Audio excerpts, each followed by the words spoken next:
Welcome back to Reg Talk UK, the podcast that helps UK banking professionals stay sharp, stay informed, and stay ahead of regulation. I'm Jamie. And I'm Alex.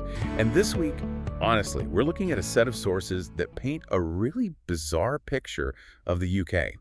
Bizarre is the right word. You've got regulators pivoting to, actively attract crypto, while the real economy is facing this huge demographic crash. And UK street crime is now directly linked to funding a war. It's been a dizzying few days. Absolutely. The fundamental economic facts just seem to contradict these huge corporate confidence signals. For anyone in strategy, risk, or compliance, the pace of change is just accelerating. Okay, so let's jump in. We've got four big headlines to get through. First up, the stealth tax time bomb. We'll explain why freezing tax thresholds is about to create nearly 1 million new higher-rate taxpayers. And the compliance nightmare that is the new salary sacrifice cap. Secondly, the flippening. It's finally here.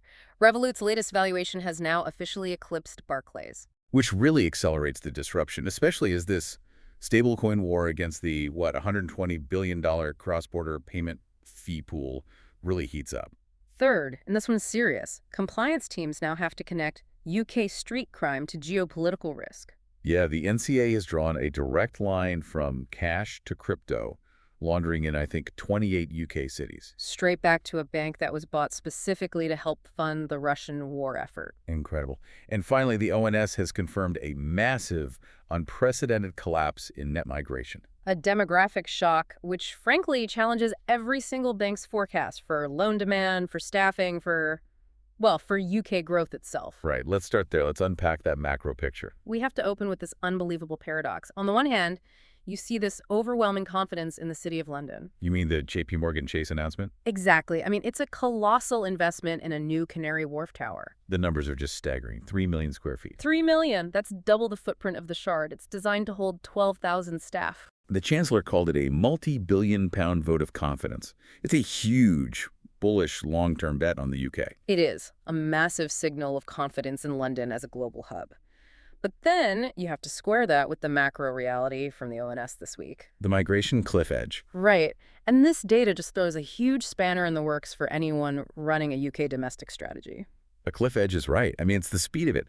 Provisional net migration has just plummeted to 204,000 for the year to June 2025. Which is, what, a two-thirds drop from the previous year? Two-thirds. It was 649,000.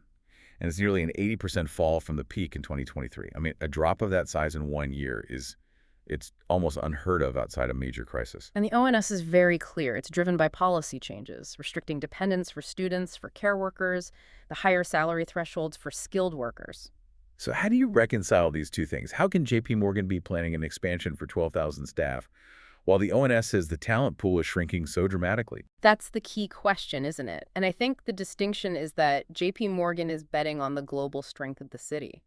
It can hire that specialized talent from anywhere in the world. Okay, so they're insulated from the domestic picture. To a degree, yes. But for the banks you're talking to, the ones relying on the domestic UK labor market. For branch staff, call centers, junior analysts. Exactly. For them, this drop immediately tightens the labor supply. It means wage inflation pressure. And what about the other side of the coin? Credit risk and loan demand. That's the big one. That's the critical strategic hit. Banks need a growing population to forecast future demand for mortgages, for loans. This steep drop suggests a structural cooling in that demand. And if you look at the split in the numbers, non-EU migration is still positive at 383,000. Right. That keeps the headline number from going negative. But EU migration is negative 70,000, and British national net migration is negative 109,000. More Brits are leaving than coming back. And that's a huge signal. It compounds the whole issue. So you have to reassess your 5-year growth models with these much, much lower population forecasts. So JPMC is betting on the UK as a financial services exporter. Precisely. While the ONS data is telling a story about the UK as a domestic consumer market, and those two stories are now splitting apart. Okay, let's move from that huge macro shift to the more immediate pain points for customers, The budget decisions are really starting to bite. This is the stealth tax in action, a textbook case of fiscal drag. For anyone who isn't familiar, that's where the government freezes personal tax thresholds. While inflation and wage growth just keep pushing people into higher tax brackets, and the Chancellor has now frozen them for another 3 years, right through to 2031. And the OBR forecast is just brutal. It says this will create 920,000 more higher-rate taxpayers by 2030. Nearly 1 million people. Many of them are middle-income professionals, earning 50 or 60,000 pounds, who definitely do not feel rich. But they're now fair game for the taxman. This has to change the stress profile for credit risk teams, right? It has to. They have far less disposable income than their payslip might suggest. And the complexity doesn't stop there. It extends right into workplace savings. This salary sacrifice cap is a real headache. A huge headache. So from April 2029, there's a new 2,000 pound cap on how much salary you can sacrifice into a pension before national insurance applies. This just seems like an immediate compliance nightmare for payroll systems. It is, because your systems now have to track when an individual employee hits that cap and then change the NI treatment for them partway through the year. It just undermines the whole tax efficiency of the scheme. It does, and the government's own numbers show how messy it is. They expect the revenue from it to fall from $4.7 billion in the first year Down to $2.5 billion the next. Exactly. Because they know businesses will just restructure benefits to get around it. But that's a massive IT and HR project that needs to start now. Okay, shifting to retail products. The ISA shakeup is also critical. So from April 2027, the overall 20,000 pounds allowance stays, but for under 65s, the cash ISA limit is capped at 12,000 pounds. It's a clear nudge from the government, isn't it? Get your money out of cash and into stocks and shares. A very clear nudge. For marketing teams, the signal is obvious. Pivot your messaging away from pure cash for working-age customers and push those multi-product options. They did make an exception for the over 65s, who can still put the full 20 grand in cash. Which makes sense. And then you've got other asset tax rises on top of that, the high Value Council Tax Surcharge on properties over £2 million. And higher tax rates on savings, interest, and dividends. It's just a persistent, multifaceted squeeze on anyone with savings or a decent income. It really is. If you're finding this useful, don't forget to follow Reg Talk UK on Spotify or subscribe on YouTube. It really helps us reach more compliance professionals like you. Right. Let's transition now to the other side of the equation, the accelerating threat from the digital disruptors. We have to talk about the flippening. I think this is the most critical strategic development of the week, maybe the year. Revolut's latest share sale valued it at $75 billion. Or about $57 billion. Which is so important because that now officially exceeds the market cap of Barclays. An institution.